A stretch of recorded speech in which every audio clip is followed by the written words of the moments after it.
Le restaurant Le Gabriel trônait majestueusement sur la place de la Bourse à Bordeaux, ses fenêtres offrant une vue imprenable sur le miroir d'eau qui scintillait sous les lumières de la ville. C'était un endroit où le silence coûtait cher, où le cliquetis de l'argenterie contre la porcelaine fine était le seul bruit toléré. Hélène de Valois, 58 ans, était assise le dos droit, une posture qu'elle avait perfectionnée au cours de ses 3 décennies en tant qu'architecte d'intérieur pour l'élite parisienne. Elle portait une robe en soie bleu nuit qui soulignait la grâce de son cou, ornée d'un simple collier de perles. Extérieurement, elle était l'image même de la sérénité. Intérieurement, une tempête se préparait. Elle regarda Laurent Gauthier, l'homme assis en face d'elle. À 61 ans, Laurent avait encore cette allure de jeune premier, malgré les cheveux gris qui grisonnent les tempes et les rides d'expression au coin des yeux. Il avait l'air nerveux. Il triturait sa serviette en lin, jetant des coups d'œil incessants vers l'entrée du restaurant. Elle va arriver, Hélène. Elle est juste... Tu sais comment sont les jeunes aujourd'hui, toujours un peu en retard, dit Laurent, sa voix trahissant un espoir fragile. Hélène sourit, un sourire doux et rassurant, bien qu'elle sentît un nœud se former dans son estomac. Ne t'inquiète pas, mon chéri, je suis prête. Je veux juste qu'elle m'accepte, ou du moins, qu'elle me tolère. Laurent posa sa main sur celle d'Hélène. Sa paume était chaude. Elle t'aimera. Comment pourrait-elle ne pas t'aimer? Tu m'as sauvée, Hélène. Après la mort de Marianne, je pensais que ma vie était finie.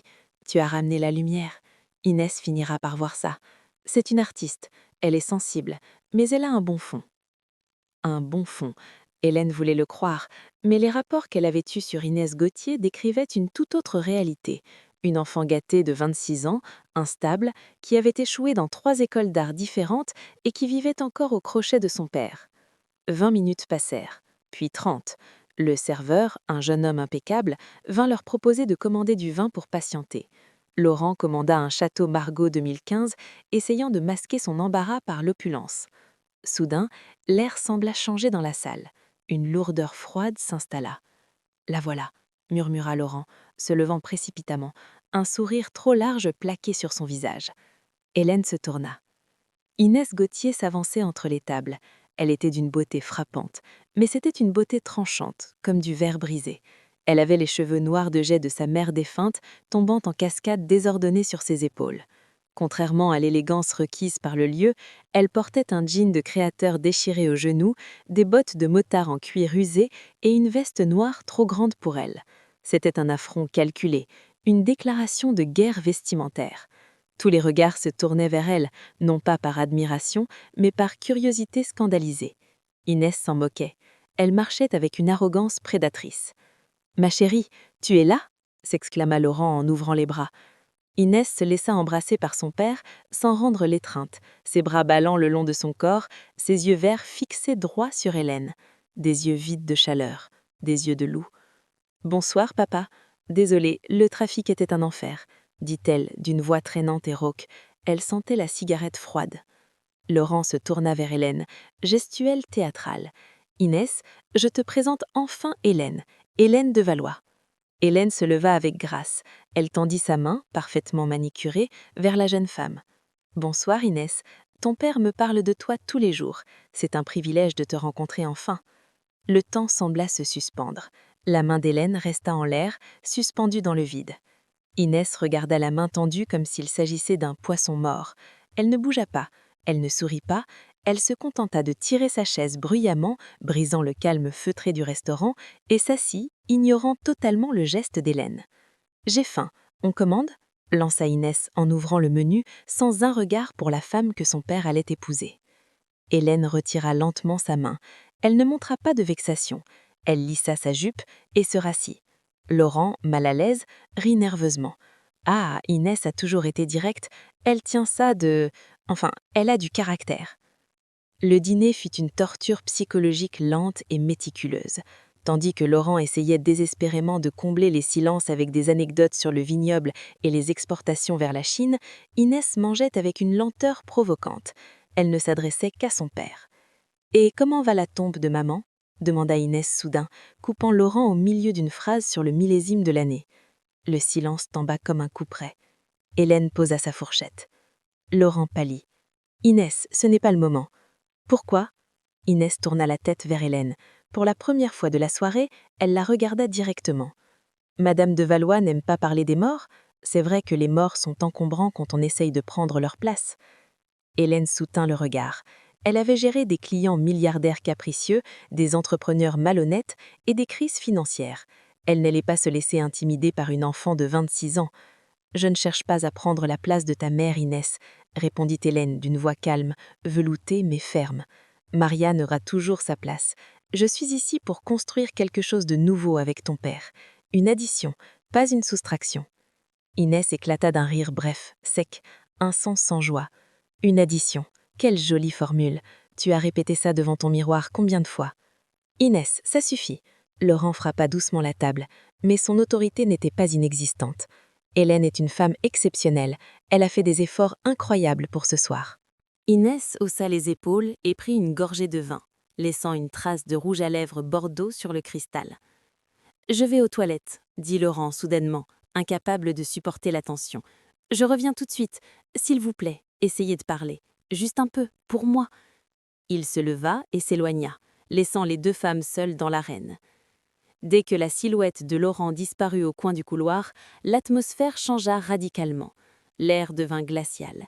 Inès posa son verre. Le masque d'ennui tomba, remplacé par une haine pure, distillée. Elle se pencha légèrement vers l'avant. Hélène s'attendait à une insulte. Elle ne s'attendait pas à la violence de la vérité qui allait sortir de ses lèvres parfaites. « Tu crois que tu as gagné, n'est-ce pas ?» chuchota Inès. Sa voix était basse, sifflante. Tu as vu un vieil homme riche et seul, vulnérable, qui pleurait encore sa femme, et tu t'es dit « voilà ma chance ». « J'aime ton père, Inès, » répondit Hélène. « Tais-toi, » coupa Inès. « Tu ne l'aimes pas. Tu aimes la sécurité qu'il t'offre. Tu aimes le château Gauthier. Mais écoute-moi bien, Hélène. » Elle prononça le prénom comme s'il s'agissait d'une insulte. Inès plongea sa main dans son sac à main en cuir usé et en sortit un petit objet qu'elle posa violemment sur la nappe blanche immaculée. C'était un vieux médaillon en argent. « C'est à ma mère, » dit Inès. « Elle le portait le jour où elle est morte. Papa croit l'avoir perdu, mais c'est moi qui l'ai. » Elle reprit le médaillon et le serra dans son poing jusqu'à ce que ses jointures blanchissent. « Tu peux porter ses robes, tu peux dormir dans ses draps, tu peux même changer la décoration de sa maison avec ton goût parisien prétentieux, mais tu ne seras jamais, jamais chez toi. Chaque planche du parquet grincera le nom de ma mère, chaque ombre dans ce château sera la sienne. » Hélène sentit un frisson parcourir son échine. Ce n'était pas de la jalousie d'enfant, c'était de la pathologie. « Pourquoi tant de haine, Inès ? Je ne t'ai rien fait, » murmura Hélène, sincèrement choquée par l'intensité de la jeune femme. Inès sourit, un sourire qui ne montrait pas ses dents, un sourire de prédateur qui vient de coincer sa proie. « Parce que le lit de ma mère n'est même pas encore froid, salope, » cracha-t-elle. « Et si tu penses que je vais te laisser vivre une belle retraite dorée avec mon père, tu te trompes lourdement. Je vais faire de ta vie un enfer si lent et si douloureux que tu supplieras pour partir. » À ce moment précis, Laurent réapparut, souriant, se frottant les mains. « Ah, voilà, l'ambiance a l'air plus détendue, non ?» dit-il joyeusement, totalement aveugle à la scène qui venait de se dérouler. Inès se recula instantanément dans sa chaise, son visage reprenant une expression d'ennui adolescent, comme si de rien n'était. « Oui, papa, on discutait juste de décoration, » dit Inès avec un clin d'œil subtil et terrifiant vers Hélène. Hélène regarda son fiancé, cet homme bon mais aveugle, puis regarda le monstre assis en face d'elle. Elle prit son verre de vin pour cacher le tremblement de ses lèvres. Le liquide rouge sombre tourbillonnait dans le verre, présage du sang, réel ou métaphorique, qui allait couler dans cette famille. Elle but une gorgée. Le vin avait un goût amer. « Oui, Laurent, » mentit Hélène pour la première fois. « On commence à se comprendre. » Sous la table, les mains d'Hélène se crispèrent sur sa serviette. La guerre était déclarée, et elle était seule sur le champ de bataille. Les semaines qui suivirent le dîner au Gabriel furent une période de trêve illusoire. Hélène, pragmatique et habituée à gérer les crises, avait décidé de changer de stratégie. Si l'affection ne pouvait être gagnée, peut-être que la paix pouvait être achetée. Elle avait fouillé, discrètement. Ce qu'elle avait découvert n'était pas seulement une dette de carte de crédit banale, mais un gouffre financier creusé par les sites de poker en ligne. Inès devait 20 000 €, une somme que Laurent ignorait totalement, trop occupé à signer des contrats d'exportation vers Shanghai. Un mardi pluvieux de novembre, Hélène donna rendez-vous à Inès dans un café discret près de la Garonne. Sans un mot, elle glissa une enveloppe épaisse et un jeu de clés sur la table en marbre. « Tes dettes de jeu sont réglées, Inès, » dit Hélène, sa voix basse couverte par le bruit de la machine à expresso. « Et voici les clés d'un studio rénové rue Sainte-Catherine. C'est à ton nom. Ton père n'en saura rien. » Inès prit l'enveloppe. Elle ne vérifia pas le contenu. Elle fit tourner les clés autour de son index, un sourire cynique aux lèvres. « C'est le prix de ton silence ou le prix de mon père ?» demanda-t-elle. « C'est le prix de la dignité de cette famille », répondit sèchement Hélène. « Je ne veux pas que des créanciers viennent frapper à la porte du château le jour de mon mariage. » Inès rangea les clés. « Très bien, belle maman, tu as payé, mais ne crois pas que tu as acheté mon âme. » Le 18 décembre arriva, froid mais baigné d'une lumière d'hiver cristalline. Le mariage avait lieu dans la chapelle privée du château Gauthier, un joyau d'architecture gothique niché au cœur des vignes endormies de Saint-Émilion. Tout avait été orchestré à la perfection.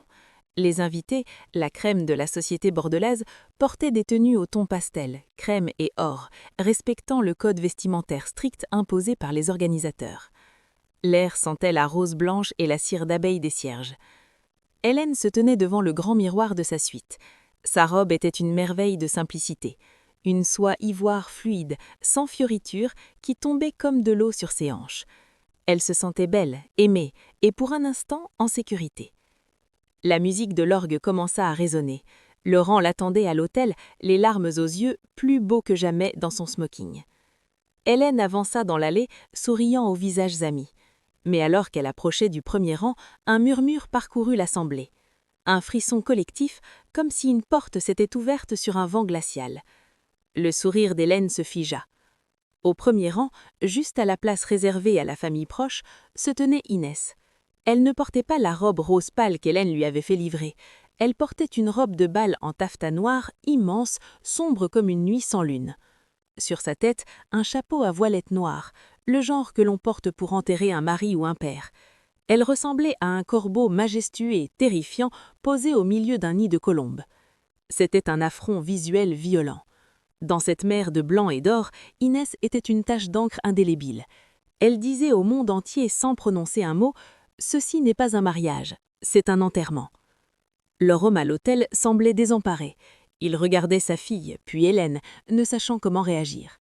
Hélène, le cœur battant à tout rompre, garda la tête haute. Elle ne lui donnerait pas le plaisir de la voir flancher.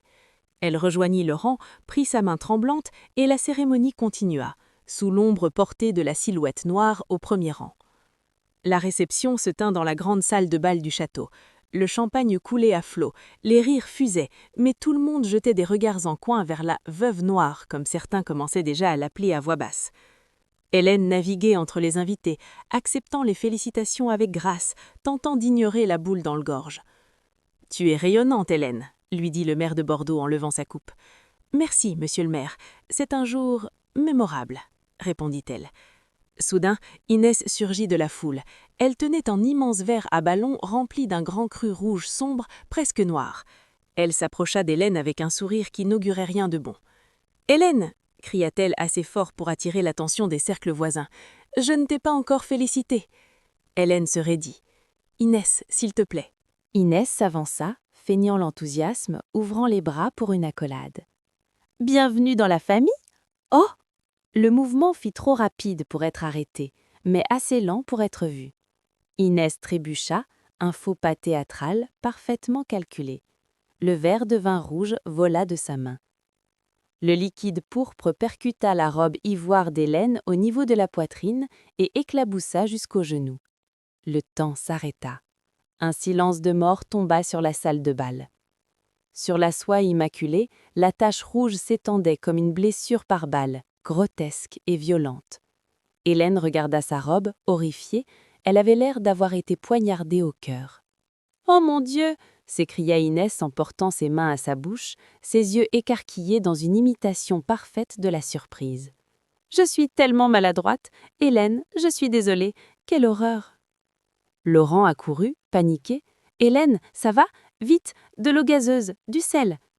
Les serveurs s'affolèrent. Inès sortit un mouchoir en dentelle noire de son sac et commença à tamponner la tache sur la poitrine d'Hélène. Laurent se tourna vers les invités, essayant de sauver les apparences. Ce n'est rien, un petit accident, la fête continue.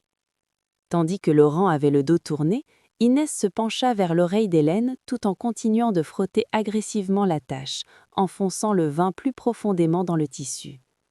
Son visage était proche, son parfum capiteux envahissait les narines d'Hélène. Le blanc ne t'allait pas de toute façon, chuchota Inès, sa voix douce comme du velours empoisonné. Le rouge te va mieux. On dirait le sang de ma mère quand elle est morte. Hélène saisit le poignet d'Inès et le repoussa violemment. « Ne me touche pas !» siffla Hélène. Laurent se tourna, surpris par le geste brusque de sa femme. « Hélène, elle essaie juste d'aider ?» Hélène regarda son mari, cet homme qu'elle aimait, mais qui refusait de voir le diable en face de lui. Elle regarda sa robe ruinée, elle regarda Inès qui affichait maintenant un air de petite fille contrite, les larmes aux yeux. « Je vais me changer », dit Hélène d'une voix blanche. Elle quitta la salle de bal sous les regards pitoyables de 300 personnes. En montant le grand escalier de pierre, elle ne pleura pas. Les larmes auraient coulé son maquillage et elle avait encore une dignité à préserver. Mais alors qu'elle entrait dans la salle de bain pour ôter cette robe souillée, Hélène comprit une chose essentielle. Inès ne voulait pas seulement gâcher la fête, elle voulait la marquer. Cette tache de vin était un avertissement. « Tu ne seras jamais pure ici. Tu seras toujours tachée par notre passé. » Hélène jeta la robe dans la baignoire, elle tremblait de rage. La guerre froide était terminée, le terrorisme domestique venait de commencer. L'hiver s'était installé sur le vignoble de Saint-Émilion. Les vignes, nues et tordues comme des squelettes de bois, s'étendaient à perte de vue sous un ciel gris acier. À l'intérieur du château Gauthier, l'atmosphère était tout aussi glaciale, malgré les feux de cheminée qui crépitaient dans chaque pièce. 3 mois s'étaient écoulés depuis le mariage rouge. Inès était retournée vivre dans son studio à Bordeaux, mais sa présence hantait les murs du château comme une odeur persistante de moisi. Elle venait le week-end pour des déjeuners dominicaux tendus, jouant la fille prodigue, tandis qu'Hélène surveillait chaque ombre. Mais ce n'était pas Inès qui inquiétait le plus Hélène ces jours-ci, c'était la maison elle-même. Hélène, avec son œil d'architecte, avait commencé à réorganiser le château pour s'y sentir chez elle. Elle avait respecté l'histoire des lieux, mais avait subtilement modernisé les espaces, remplaçant les rideaux de velours lourd par du lin léger, apportant de la lumière. Elle avait fait emballer les affaires personnelles de Marianne, ses collections de porcelaine, ses bibelots, ses châles, et les avait fait monter au grenier, étiquetés et scellés avec soin. Cependant, les objets refusaient de rester en place. Cela avait commencé par des détails insignifiants. Un vase qu'elle avait déplacé sur la commode se retrouvait le lendemain sur la table de chevet. Un livre qu'elle lisait disparaissait pour réapparaître 3 jours plus tard dans la bibliothèque, rangé à l'envers. Hélène avait d'abord mis ça sur le compte de la fatigue ou de la distraction des femmes de ménage. Mais ce soir-là, la fatigue n'était plus une excuse. Il était 2 heures du matin. Une tempête fouettait les vitres du château.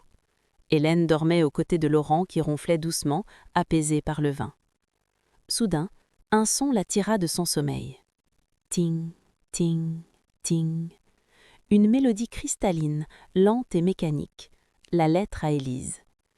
Hélène ouvrit les yeux dans le noir. Son cœur battait la chamade. Elle connaissait ce son. C'était une boîte à musique.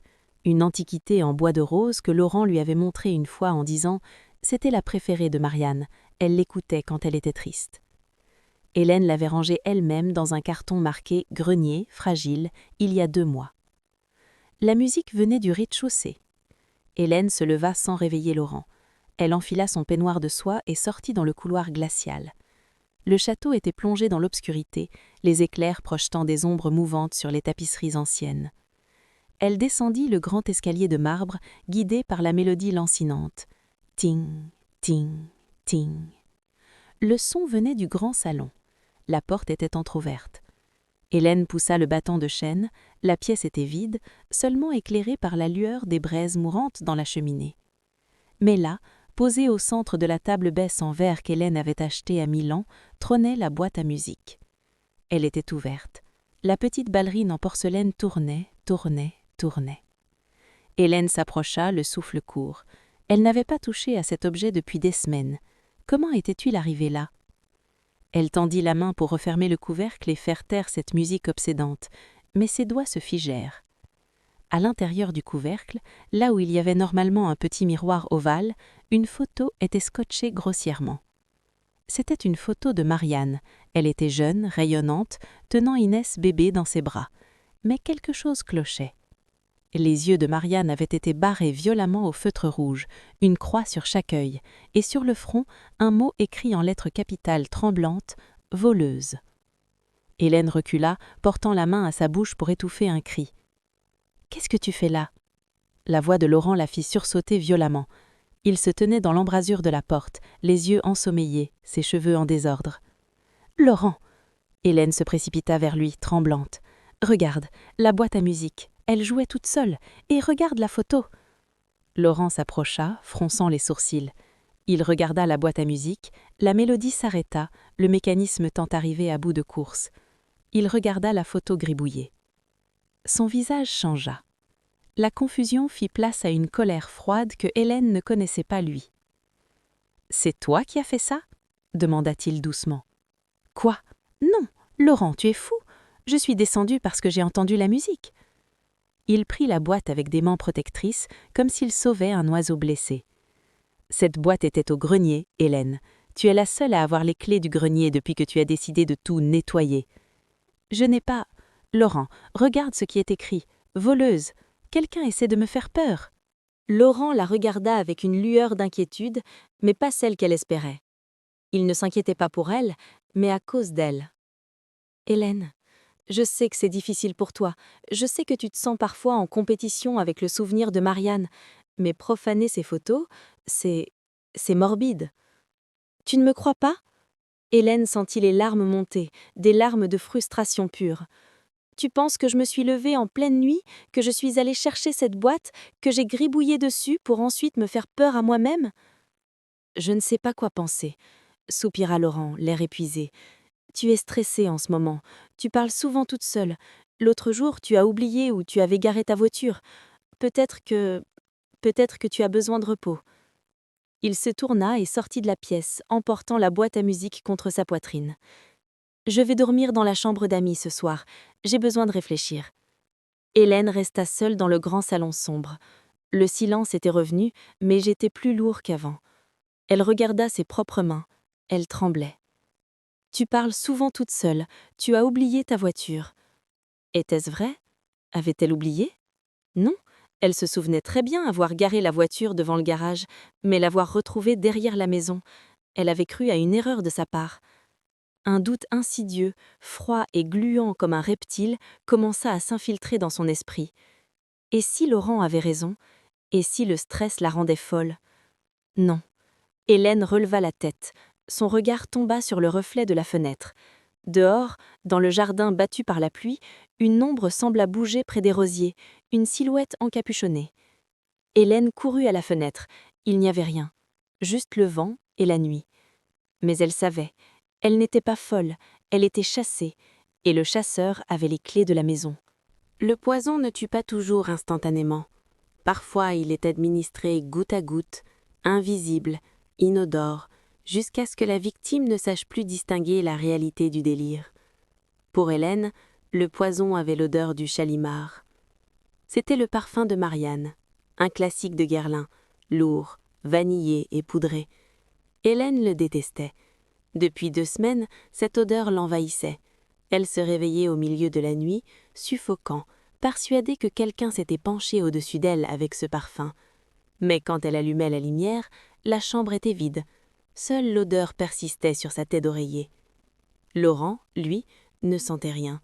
« C'est dans ta tête, ma chérie », disait-il avec une patience qui commençait à s'effriter. « Marianne est partie depuis 5 ans. Il n'y a plus une seule goutte de ce parfum dans la maison. » Hélène avait fini par laver les draps elle-même, frénétiquement, à 3 heures du matin, ses mains frottant le coton égyptien jusqu'à ce que ses doigts soient rouges. Elle commençait à douter de ses propres sens. Devenait-elle folle ? Était-ce la ménopause ? Le stress ? Ou était-ce un fantôme ? Elle perdait du poids. Ses pommettes saillantes, autrefois signe de beauté aristocratique, donnaient maintenant à son visage une allure émaciée. Des cernes violacées creusaient ses yeux. Ce soir-là, Un semblant de normalité devait être restauré. Laurent avait insisté pour un dîner en famille. Inès était venue, apportant avec elle une bouteille de Pomerol et un sourire qui semblait avoir été collé à la glu sur son visage. « J'ai fait des efforts, papa », avait-elle dit en arrivant, embrassant Laurent sur les 2 joues. « Je veux qu'on reparte sur de bonnes bases. » Laurent rayonnait. Il voulait tellement y croire.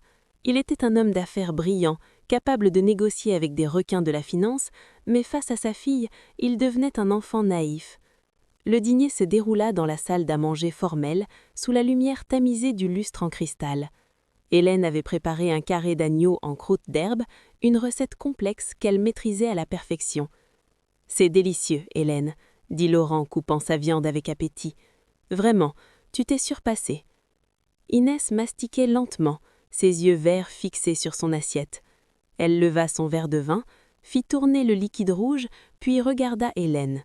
« Oui, » dit Inès, sa voix était douce, presque musicale. « La viande est parfaitement cuite. C'est surprenant. Je pensais que tu étais trop occupée avec tes crises nocturnes pour cuisiner. » Hélène se figea, sa fourchette suspendue en l'air. Laurent s'étouffa presque avec son vin. « Inès !» réprimanda Laurent avec une réprimande. « On avait dit pas de sujet qui fâche. »« Quoi ? Je m'inquiète pour elle, papa !» rétorqua Inès avec une innocence feinte. « Regarde-la, elle tremble, elle a l'air d'un spectre. »« Je vais bien, Inès, » répondit Hélène froidement, posant ses couverts avec un bruit métallique sec. « Je suis juste fatiguée par l'hypocrisie ambiante. » Laurent soupira bruyamment, posant sa serviette. « Je vais chercher une autre bouteille à la cave. Celle-ci est bouchonnée. S'il vous plaît, essayez de ne pas vous entretuer pendant 2 minutes. » Il se leva et sortit de la pièce. Ses pas résonnèrent dans le couloir, puis s'éloignèrent vers l'escalier de la cave. Dès qu'il fut hors de portée de voix, l'atmosphère dans la salle à manger changea instantanément. La température sembla chuter de 10 degrés. Inès posa ses coudes sur la table, croisa ses doigts manucurés de noir et pencha son visage vers Hélène. Le masque de la fille inquiète tomba. Le visage du monstre apparut. « Tu sais » commença-t-elle, sa voix n'étant plus qu'un murmure sifflant. « J'ai vu comment tu as lavé les draps l'autre nuit. C'était pathétique. Tu frottais comme Lady Macbeth. » Hélène sentit son sang se glacer. « Comment sais-tu ça ? Tu n'étais pas là ?» Inès sourit, un sourire carnassier. « Je suis partout, Hélène. Je suis dans les murs. Je suis dans le plancher. Je suis le parfum sur ton oreiller. » Hélène se leva brusquement, faisant vaciller sa chaise. « C'est toi qui mets du parfum sur mon lit. Tu as gardé un flacon de ta mère. »« Prouve-le, » chuchota Inès. « Dis-le à papa. » Dis-lui, Inès s'introduit la nuit dans notre chambre fermée à clé pour parfumer mon oreiller. Vas-y, dis-le. Il appellera l'asile psychiatrique de Cadillac dans l'heure. Inès prit un morceau d'agneau avec ses doigts, un geste vulgaire et délibéré, et le porta à sa bouche. Elle mâcha, avala, puis fit une grimace de dégoût. « Et pour info, » ajouta-t-elle en s'essuyant les doigts sur la nappe en lin immaculée, « ta cuisine a le goût de la merde. Fade, sans âme, exactement comme toi. Maman cuisinait avec amour, toi tu cuisines avec un manuel d'instruction pour essayer d'être quelqu'un que tu ne seras jamais. » Hélène tremblait de rage. Elle ouvrit la bouche pour répliquer, pour hurler, peut-être, mais la porte s'ouvrit. Laurent rentra, une bouteille de Saint-Émilion Grand Cru à la main, souriant. « J'ai trouvé celui-ci, 2010, une année exceptionnelle. Alors, de quoi parliez-vous » Inès se redressa instantanément, reprenant sa posture élégante. « Hélène me donnait la recette de sa sauce, papa. Elle est si gentille de partager ses secrets. » Hélène regarda son mari, puis sa belle-fille.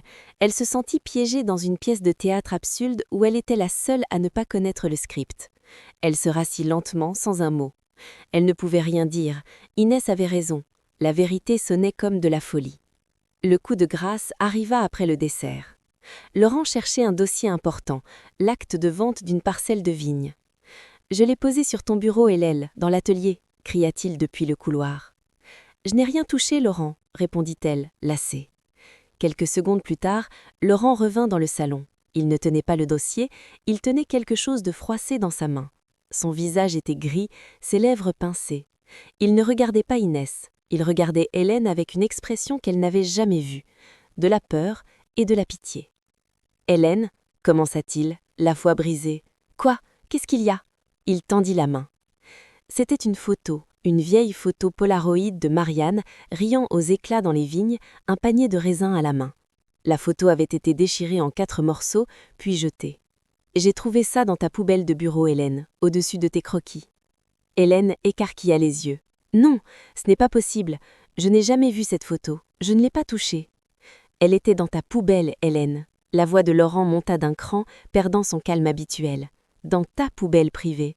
Personne d'autre n'entre dans cet atelier. » Inès s'approcha, regarda la photo déchirée et poussa un petit cri étouffé, portant la main à son cœur. « Maman, oh mon Dieu, papa, pourquoi ferait-elle ça ?» Elle commença à pleurer, des larmes silencieuses et parfaites qui roulèrent sur ses joues. « Je n'ai pas fait !» cria Hélène, se levant pour faire face à son mari. « C'est elle, c'est Inès qui l'a mise là. Elle essaye de me piéger. » Laurent recula d'un pas, comme si Hélène venait de le frapper.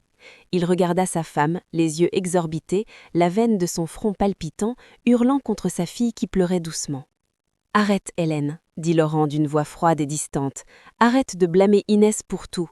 Inès était avec moi dans le jardin toute l'après-midi, elle n'est pas entrée dans ton bureau. » C'était un mensonge, ou une erreur, mais Laurent en était persuadé. « Laurent, écoute-moi, » supplia Hélène. « Non, » coupa Laurent, « je ne te reconnais plus, tu deviens paranoïaque, tu deviens méchante. Détruire le souvenir d'une morte, c'est bas, Hélène, c'est très bas. » Il se tourna vers Inès et la prit dans ses bras pour la consoler. Inès enfouit son visage dans le cou de son père, et par-dessus l'épaule de Laurent, elle fixa Hélène. Elle ne pleurait plus. Ses yeux verts brillaient d'un triomphe sec. Elle remua les lèvres sans émettre de son. Hélène, experte en lecture labiale après des années de réunions silencieuses, comprit parfaitement le message. « Tu es seule. » Laurent guida Inès vers la sortie du salon. « Viens, ma chérie, je vais te raccompagner. Hélène, je pense que tu devrais appeler le docteur Mauriac demain, pour tes nerfs. On ne peut plus continuer comme ça. » Ils les laissèrent là, debout au milieu du salon luxueux qui ressemblait de plus en plus à une cellule caputée. Hélène regarda la photo déchirée qui était tombée au sol. Elle comprit alors l'ampleur du piège. Ce n'était pas juste une guerre de territoire, c'était une démolition contrôlée de son identité. Inès ne voulait pas seulement qu'elle parte, elle voulait qu'elle parte en étant persuadée d'être folle. Elle ramassa l'un des morceaux de la photo, ses mains ne tremblaient plus. Une froideur nouvelle s'installait en elle, remplaçant la panique. Si Laurent voulait une folle, il allait en avoir une, mais pas celle qu'il croyait. Elle alla vers son bureau, ouvrit son ordinateur portable sécurisé et tapa une recherche qu'elle n'aurait jamais cru devoir faire. Service de surveillance et micro-caméra indétectable, Bordeaux. La victime venait de mourir, la stratège venait de naître. La meilleure façon d'attraper un loup n'est pas de courir après lui, mais de se faire passer pour un agneau blessé. Hélène avait appris cette leçon douloureusement, mais elle l'avait retenue. Le lendemain de l'incident de la photo déchirée, elle changea radicalement d'attitude. Fini les accusations, fini les cris, fini la défense. Au petit déjeuner, le visage pâle et les yeux cernés, accentués par un maquillage savamment dosé, elle posa sa main sur celle de Laurent. « Tu avais raison, Laurent, » murmura-t-elle, la voix tremblante. « Je ne vais pas bien, je suis confuse. Je crois que le stress du mariage, le changement de vie, tout ça a été trop pour moi. Je suis désolée pour la photo. Je ne me souviens pas l'avoir fait, mais si tu l'as trouvée dans ma poubelle, alors c'est que je perds la tête. » Laurent, soulagé de ne plus avoir à gérer de conflit, l'embrassa sur le front avec une condescendance paternelle. « Chut, ma chérie, c'est courageux de l'admettre. Nous allons t'aider. Inès va venir plus souvent pour t'épauler à la maison. » Hélène baissa les yeux pour cacher la lueur glaciale qui traversa son regard. « Oui, Inès, ce serait gentil de sa part. » C'était exactement ce qu'elle voulait. Elle ouvrait la porte de la bergerie au loup. 2 jours plus tard, Hélène quitta le château en fin de matinée. « Je vais chez le coiffeur à Bordeaux, puis voir le docteur Mauriac, comme tu me l'as conseillé, » dit-elle à Laurent. En réalité, elle ne fit ni l'un ni l'autre. Elle gara sa voiture dans le parking souterrain des Quinconces et marcha jusqu'au Grand Hôtel, place de la Comédie. Elle s'installa dans un coin reculé du bar L'Orangerie, commanda un thé vert qu'elle ne but pas et sortit son iPad Pro de son sac Hermès. Ses mains étaient stables, chirurgicales. La veille, pendant que Laurent était au travail et qu'Inès était absente, une équipe de sécurité privée, payée en espèces et tenue au secret professionnel le plus strict, avait investi le château. En 2 heures, ils avaient transformé la demeure ancestrale en un studio de télé-réalité macabre. Des micro-caméras, pas plus grosses qu'une tête d'épingle, étaient désormais dissimulées partout, dans le détecteur de fumée de la chambre principale, dans l'œil d'une statue en bronze du salon, derrière la corniche de la bibliothèque et même dans le dressing d'Hélène. Hélène connecta ses écouteurs, lança l'application sécurisée et tapa son mot de passe. L'écran s'anima. Une mosaïque de 9 vues en direct du château apparut. Le château était vide pour le moment. Le silence numérique était apaisant. Hélène attendit. Elle savait qu'Inès viendrait. Laurent était parti à une dégustation à Saint-Estèphe pour la journée. Inès savait le champ libre. Le territoire était sans surveillance. À 14h15, une notification clignota sur l'écran, mouvement détecté, entrée principale. Hélène retint son souffle. Sur la caméra 1, hall d'entrée, Inès entra. Elle ne claqua pas la porte, elle la referma doucement, avec une précaution de voleuse. Elle portait un trench-coat beige et des lunettes de soleil qu'elle retira lentement. Elle resta immobile quelques secondes, écoutant le silence de la maison. « Hélène ? Papa ?» appela-t-elle. Personne ne répondit. Un sourire lent, étiré, déforma son visage. Hélène, assise à 40 km de là, sentit son sang bouillir en voyant ce sourire en haute définition. C'était le sourire d'un propriétaire qui inspecte son bien. Inès monta l'escalier et Hélène suivit sa progression en changeant de caméra au fur et à mesure. Caméra 2, escalier, caméra 3, couloir du premier étage. Inès se dirigea droit dans la chambre principale, la chambre d'Hélène et Laurent. « Bingo !» chuchota Hélène dans le bar de l'hôtel. Inès entra dans la chambre, caméra 4, elle ne semblait pas chercher quelque chose de précis, elle flânait. Elle passa sa main sur le lit, caressant les draps du côté de Laurent, puis donna un coup de poing violent et sec dans l'oreiller d'Hélène. Puis, elle se dirigea vers le dressing d'Hélène. Ce qu'Hélène vit ensuite lui donna la nausée. Inès ouvrit les tiroirs de lingerie d'Hélène, elle ne volait rien, elle touchait. Elle prenait les sous-vêtements de soie, les froissait, les portait à son nez avec une expression de dégoût théâtral, puis les jetait au sol. Elle cracha, un crachat épais et visqueux, directement sur une pile de chemises de nuit en satin blanc pliée au carré. Hélène crispa sa main sur la table en marbre, ses nouilles rayant presque la surface. Monstre. Mais le spectacle n'était pas fini. Inès sortit du dressing et alla vers la coiffeuse d'Hélène. Elle ouvrit son sac à main et en sortit une vieille paire de lunettes de lecture, les lunettes de Marianne. Elle les posa sur la coiffeuse, à côté des bijoux d'Hélène. Puis, elle prit le rouge à lèvres préféré d'Hélène, retira le capuchon et écrivit grossièrement sur le miroir « Ici vit une usurpatrice ». Ensuite, elle fit quelque chose d'encore plus étrange. Elle prit son propre téléphone, se mit à pleurer instantanément, des ternes de crocodile qu'elle pouvait commander à volonté, et prit un selfie avec le miroir vandalisé en arrière-plan, en prenant une pose effrayée. Hélène comprit immédiatement le plan.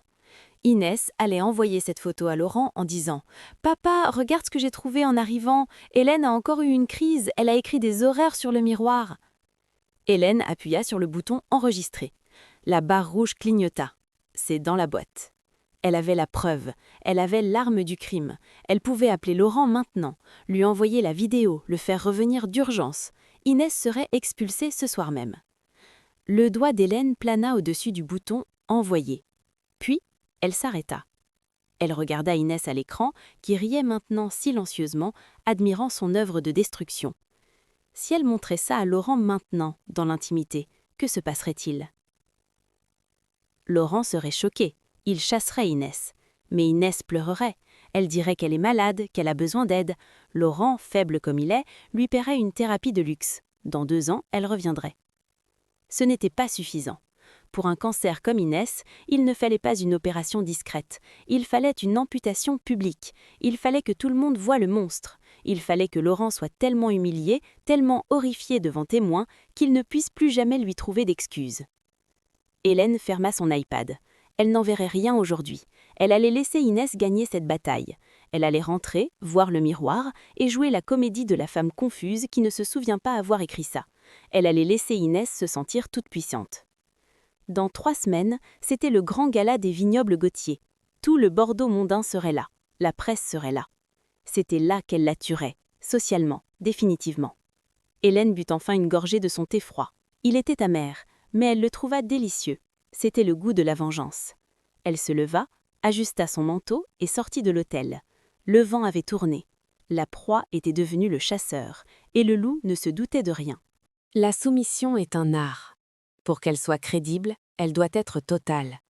Il ne suffit pas de baisser les yeux, il faut éteindre la lumière qui y brille. Il ne suffit pas de se taire, il faut donner l'impression qu'on n'a plus rien à dire. Durant les 3 semaines précédant le grand gala des vignobles Gautier, Hélène devint un fantôme dans sa propre demeure. Elle passait ses journées assise dans la verrière, un châle en cachemire gris sur les épaules, regardant la pluie tomber sur le parc. Elle avait cessé de se maquiller. Elle attachait ses cheveux en un chignon lâche, laissant apparaître quelques mèches grises qu'elle teignait soigneusement auparavant. Pour Laurent, c'était le spectacle déchirant d'une femme qui s'effondrait. Pour Inès, c'était la victoire absolue. La maison bourdonnait d'activités pour la préparation du gala.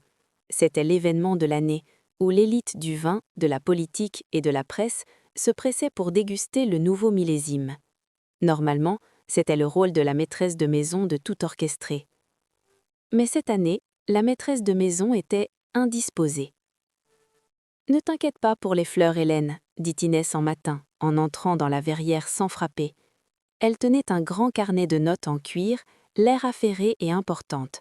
« J'ai annulé tes commandes de pivoine. C'était trop commun. J'ai commandé des lits blancs, comme maman aimait. » Hélène tourna lentement la tête vers elle. Ses yeux étaient vitreux, l'effet supposé des anxiolytiques qu'elle prétendait avaler, mais qu'elle recrachait systématiquement dans les toilettes une fois seule. « Des lits. C'est bien, Inès, tu as raison. Marianne avait beaucoup de goût, » répondit Hélène d'une voix faible, monocorde. Inès sourit, un sourire de pitié condescendante qui dissimulait mal son mépris. Elle s'approcha et tapota la main d'Hélène comme on caresse un animal malade. « Tu as pris tes cachets ce matin ? Tu as l'air agitée. »« Oui, je crois. Je ne sais plus. » »« Pauvre Hélène, ne t'en fais pas. Je m'occupe de tout. Papa est tellement soulagé que je sois là pour reprendre les rênes. Il dit que la maison a enfin retrouvé son âme. » Chaque mot était une aiguille plantée dans le cœur d'Hélène. La maison a retrouvé son âme, cela signifiait la maison a retrouvé Marianne. Hélène baissa la tête, feignant d'être blessée. En réalité, elle jubilait intérieurement. « Vas-y, Inès, prends la place, monte sur le trône.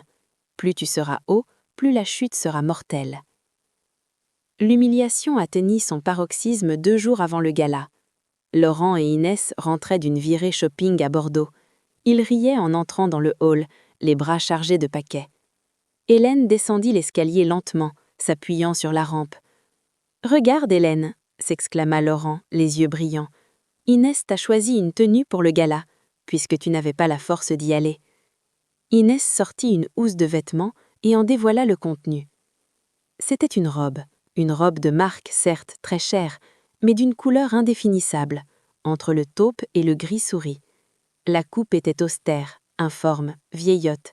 C'était une robe pour une douaille rare de 80 ans qui souhaite se fondre dans la tapisserie.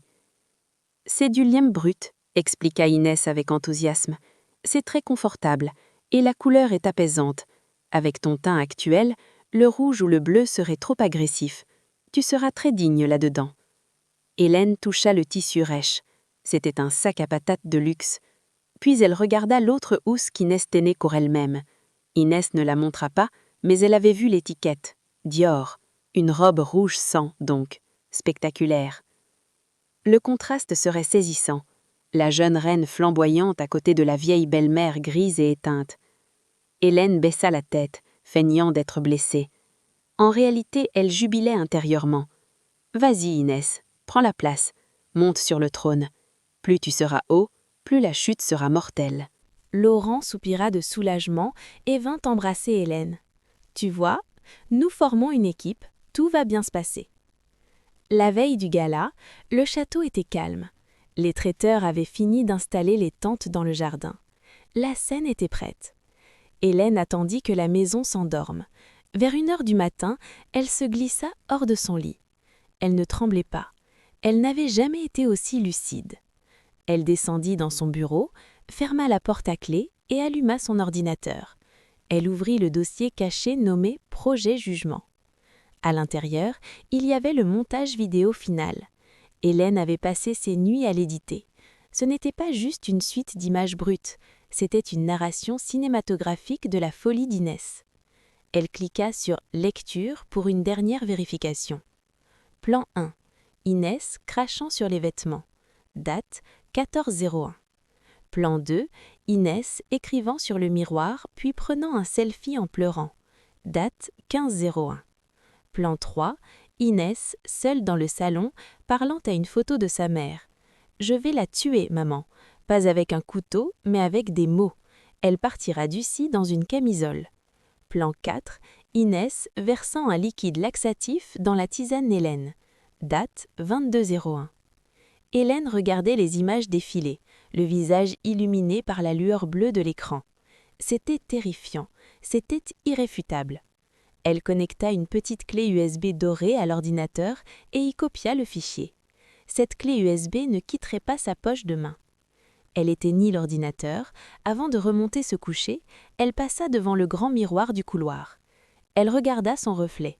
Les cheveux gris, le visage nu, la posture voûtée. Elle se redressa lentement. Elle tira ses épaules en arrière, leva le menton. La lionne était toujours là, sous la peau de la brebis. « Profite de ta dernière nuit de règne, Inès, murmura-t-elle dans l'obscurité. Demain, le château s'écroule sur ta tête. Elle remonta l'escalier, le pas léger, prête pour l'apocalypse. Le grand gala des vignobles Gautier était l'apogée de la saison sociale bordelaise. Sous le soleil radieux de ces débuts d'été, le parc du château s'était transformé en une scène de théâtre à ciel ouvert. Des tentes blanches immaculées abritaient des buffets croulant sous les fruits de mer d'Arcachon, les foie gras du Périgord et, bien sûr, les bouteilles précieuses du domaine. 300 invités étaient là, des sénateurs, des critiques gastronomiques influents, des banquiers suisses et toute la vieille noblesse de la région. C'était un monde où l'apparence était la seule monnaie qui avait cours. Hélène traversait la foule comme une ombre. Dans sa robe en lin gris, informe et terne, elle ressemblait à une gouvernante fatiguée plutôt qu'à la maîtresse des lieux. Elle sentait les regards peser sur elle, lourds de pitié et de curiosité morbide. « C'est triste, n'est-ce pas ?» chuchota une femme à chapeau à voilette à sa voisine, juste assez fort pour qu'Hélène l'entende. « On dit qu'elle a perdu la tête, elle parle au mur. »« Laurent est un saint de la garder, » répondit l'autre. Inès, en revanche, était le soleil autour duquel tout le monde gravitait. Elle portait la robe Dior rouge sang, sculpturale, fendue jusqu'à la cuisse. Elle était magnifique, vibrante, victorieuse. Elle tenait le bras de son père, riant aux éclats, servant du vin, acceptant les hommages. Elle avait réussi l'impossible, effacer Hélène tout en la gardant présente comme un faire-valoir repoussant. Laurent semblait épuisé, mais fier de sa fille. Il jetait parfois des coups d'œil inquiets vers Hélène, assise seule à une table éloignée, les mains posées à plat sur la nappe, le regard vide. Il ne savait pas que ce vide était une concentration extrême. À 13h30, le tintement d'une cuillère contre le cristal fit taire les conversations. Laurent monta sur la petite estrade installée devant un écran géant LED, habituellement utilisé pour projeter des images promotionnelles des vignes vues par drone. « Mes chers amis, » commença Laurent, sa voix amplifiée par le micro résonnant dans le parc. « Merci d'être là pour célébrer notre nouveau millésime. Cette année a été complexe, mais les grandes années naissent souvent dans la tourmente. » Il y eut des applaudissements polis. Laurent hésita, puis se tourna vers Inès. « Je voudrais laisser la parole à ma fille, Inès, sans qui je n'aurais pas tenu le coup ces derniers mois. » Inès monta sur l'estrade sous une ovation, elle prit le micro, savourant l'instant. Elle balaya la foule du regard, s'attardant 1 seconde sur Hélène avec un sourire de triomphe absolu. « Merci papa », dit-elle d'une voix tremblante d'émotion feinte. « C'est vrai, l'année a été dure. Nous avons tous nos fantômes. Maman nous manque terriblement. » Elle marqua une pause théâtrale, essuyant une larme invisible. Et nous avons dû faire face à de nouvelles épreuves au sein même de notre foyer. La maladie mentale est un fléau silencieux qui touche même les meilleures familles. Un murmure parcourut l'assemblée. Tout le monde regarda Hélène.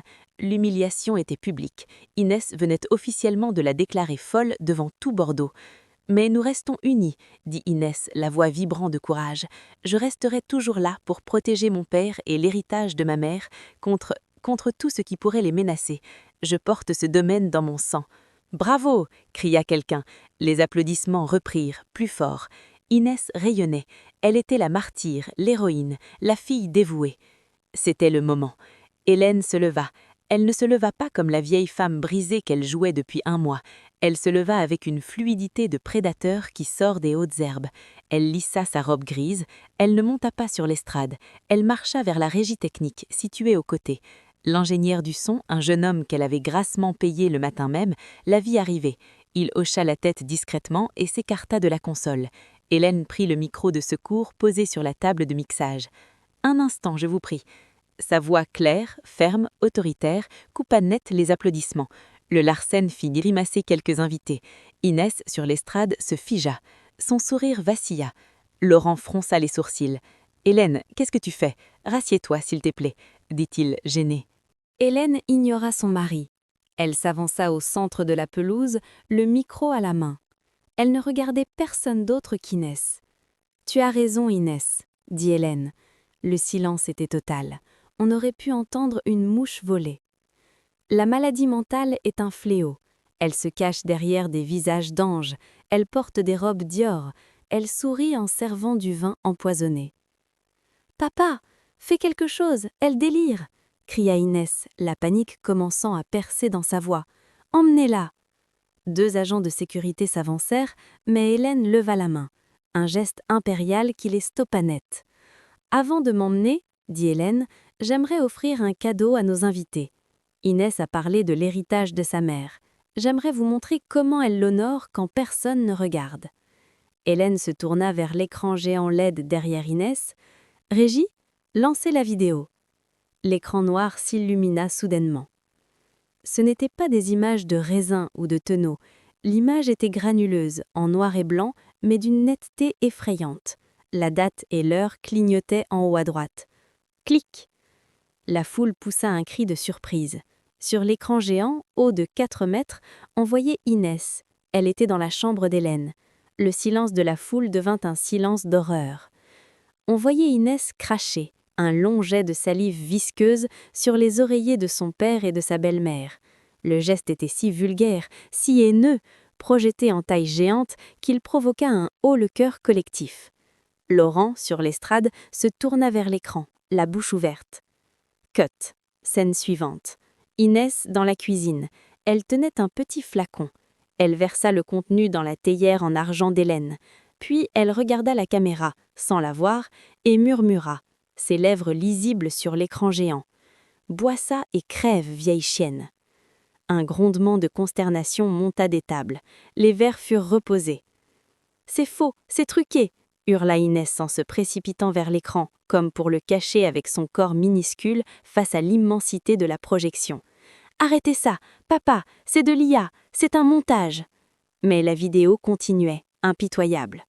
Cut. La scène du miroir. On voyait Inès écrire « Ici vit une usurpatrice » avec le rouge à lèvres. On la voyait répéter sa grimace de pleurs, ajuster ses cheveux pour le selfie, rire, puis pleurer à nouveau sur commande. C'était la déconstruction clinique d'une sociopathe. Et enfin, la scène finale, la plus terrible. Hélène était dans le salon, tenant la photo encadrée de sa propre mère, Marianne. Sur l'écran, on la voyait prendre un couteau à lettres. « Tu es morte, maman », disait-elle à la photo, le son capté par le micro étant clair et distinct. « Mais grâce à toi, je vais récupérer le fric de papa. » Elle planta le couteau dans le visage de sa mère sur la photo, puis éclata de rire, un rire dément, solitaire. L'écran devint noir. Le silence qui suivit fut plus violent qu'une explosion. 300 personnes fixaient Inès. Il n'y avait plus d'admiration, il n'y avait que du dégoût pur, viscéral. Laurent, sur l'estrade, se tourna vers l'écran, la bouche ouverte. Tout ce qu'elle avait dit, tout ce qu'elle avait fait, tout s'effondrait. Il réalisa, avec une douleur fulgurante, qu'il avait failli interner sa femme saine d'esprit pour protéger ce démon. Inès, haletante, le dos contre l'écran éteint, regarda la foule. Elle cherchait un soutien. Elle ne vit que des visages fermés, hostiles. Elle se tourna vers son père. « Papa, elle m'a poussée à bout. C'est hors contexte. » Laurent ne bougea pas. Une larme solitaire coula sur sa joue. « Tu as poignardé la photo de ta mère, » murmura-t-il, sa voix amplifiée par le micro qu'il tenait encore. Tout le monde entendit. « Tu as dit que tu voulais mon argent. »« Non, papa !» Inès tenta de s'approcher de lui. Laurent recula, un geste de répulsion instinctif. « Ne me touche pas !» Inès se figea. Son visage se tordit, le masque de beauté tomba, révélant une laideur intérieure terrifiante. Elle se tourna vers Hélène, qui se tenait toujours au milieu de la pelouse, calme, le micro baissé, telle une statue de la justice. « Salope !» hurla Inès. C'était un cri animal. Inès se jeta de l'estrade et courut vers Hélène, les mains tendues comme des griffes, prête à tuer. La foule hurla, mais Inès n'atteignit jamais Hélène. 2 agents de sécurité l'interceptèrent à mi-chemin, la plaquant au sol sans ménagement. Sa robe rouge se déchira. Elle se débattait, crachait, hurlait des obscénités qui firent rougir les dames de la haute société. « Je vais te tuer, je vais tous vous tuer. Ce château est à moi, à moi !» Hélène la regarda se faire traîner loin de la fête, ses talons rayant la terre battue. Elle ne ressentit aucune joie, juste un immense relis froid. Elle posa le micro sur une table. Elle croisa le regard de Laurent. Il était brisé. Il était un homme détruit au sommet de sa gloire. Hélène ne s'approcha pas de lui. Il ne méritait pas encore sa consolation. Il avait été complice par sa cécité. Elle se tourna et marcha vers le château, traversant la foule qui s'écartait sur son passage comme la mer Rouge. Personne n'osa lui parler. Personne n'osa la regarder dans les yeux. La femme en robe grise venait de mettre le monde à genoux. Le déjeuner était servi, mais personne n'avait plus faim. La fête était finie, mais personne n'avait mangé le gâteau. 1 heure après l'incident, le parc du château Gauthier ressemblait à un champ de bataille déserté. Les serveurs démontaient les tentes en silence, n'osant pas croiser le regard des maîtres des lieux. Le sol était jonché de verres brisés, de serviettes en lin piétiné et de la dignité de la famille Gauthier. Les invités avaient fui comme des rats qui tentent un navire en feu. Les murmures, les regards horrifiés, les coups de téléphone hâtifs aux journalistes locaux, le scandale était déjà en train de se répandre sur les réseaux sociaux. La vidéo d'Inès crachant sur l'oreiller faisait déjà le tour de Twitter avec le hashtag « La sorcière de Bordeaux ». À l'intérieur du château, le silence était plus lourd que le plomb. Laurent était assis dans son bureau, plongé dans l'obscurité. Il tenait un verre de whisky, mais il ne buvait pas. Il fixait le mur. Il avait l'air d'avoir vieilli de 10 ans en 1 heure. Son téléphone n'arrêtait pas de vibrer sur le bureau, des investisseurs, des partenaires, des amis, mais il ne répondait pas. La porte s'ouvrit. Hélène entra. Elle ne portait plus la robe grise informe, elle avait enfilé un tailleur-pantalon noir, structuré, impeccable. Elle tenait une valise à la main. Le bruit des roulettes sur le parquet centenaire résonna comme un tonnerre dans le silence de la maison. Laurent leva lentement la tête. Ses yeux étaient rouges. « Tu pars ?» Sa voix était cassée, un murmure rauque. Hélène s'arrêta au milieu de la pièce. Elle ne s'assit pas. Elle le regarda de haut. « Je ne peux pas rester ici, Laurent. L'air est irrespirable. » Laurent se leva péniblement, vacillant un peu. « Hélène, je t'en supplie, ne me laisse pas seule. Pas maintenant. Inès, je l'ai envoyée à la clinique psychiatrique de la solitude. Les médecins l'ont sédatée. Elle est partie. Tu n'as plus rien à craindre. » Hélène laissa échapper un rire bref, sans joie. « Tu crois vraiment que c'est d'Inès dont j'ai peur ?» Elle fit un pas vers lui, entrant dans le cercle de lumière de la lampe de bureau.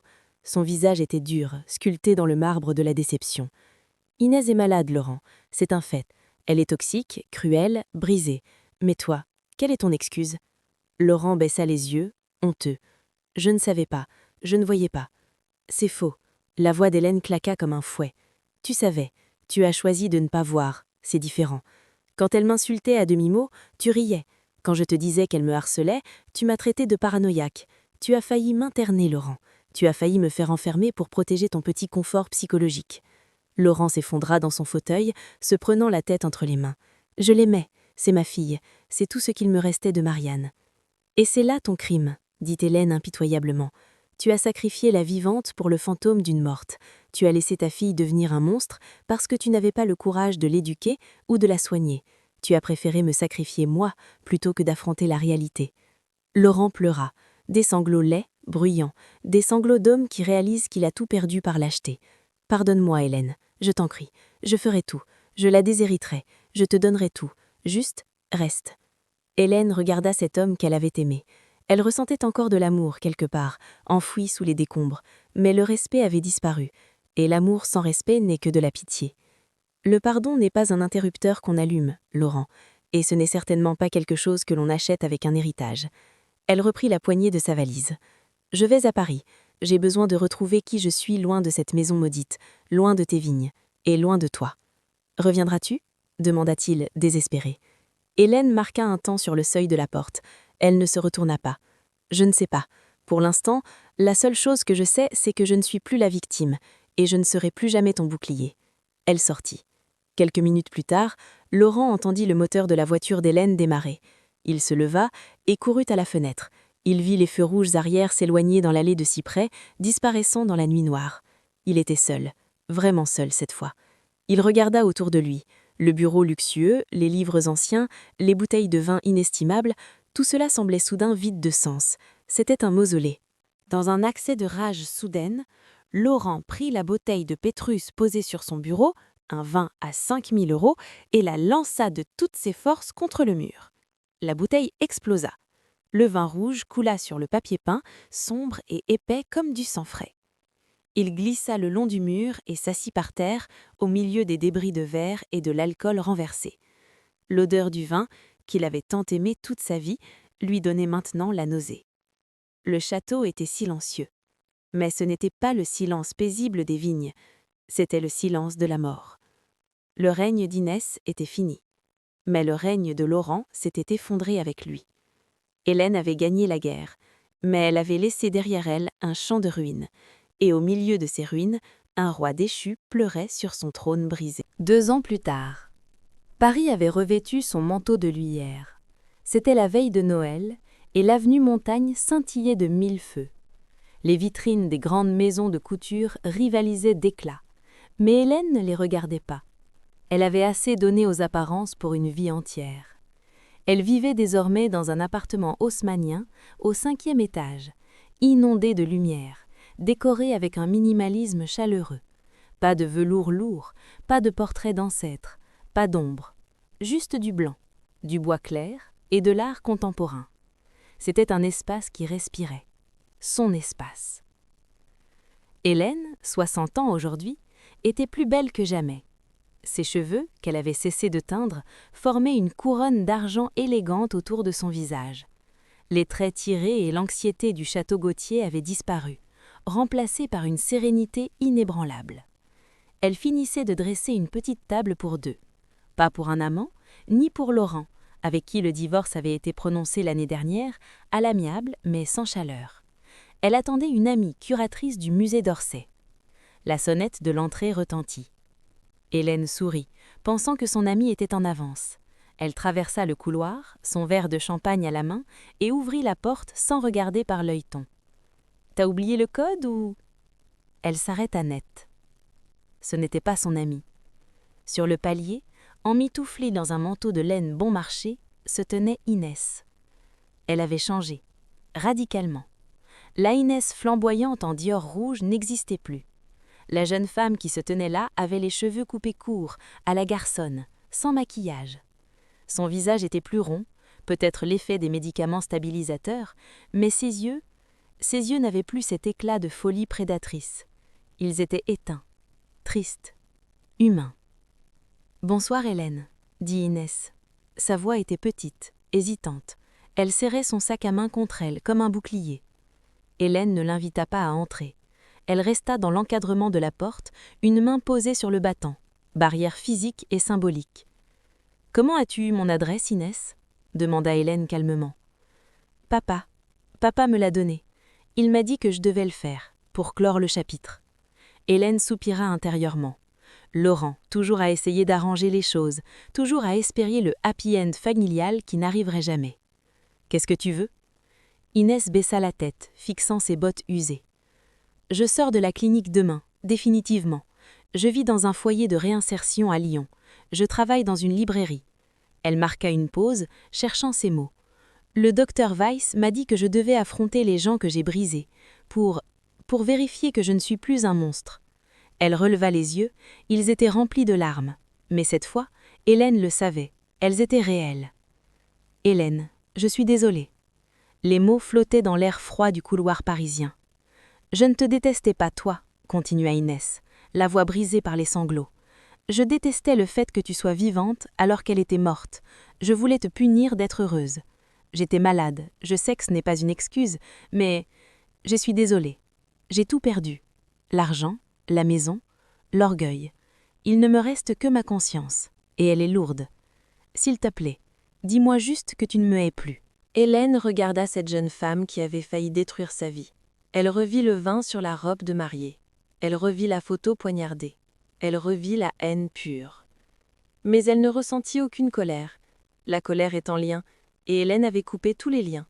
Elle ne ressentit qu'une immense distance, comme si elle regardait un accident de voiture depuis un avion.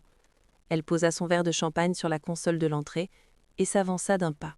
« Je ne te hais pas, Inès, » dit Hélène doucement. Le visage d'Inès s'illumina d'un espoir fragile. Elle fit un mouvement pour s'avancer, peut-être pour une étreinte. Hélène leva la main, un geste doux, mais infranchissable. « Non, reste là. » Inès se figea.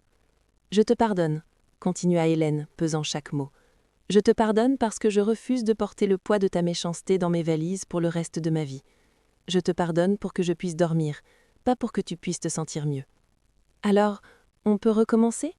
demanda Inès, suppliante. « Peut-être un café un jour ?»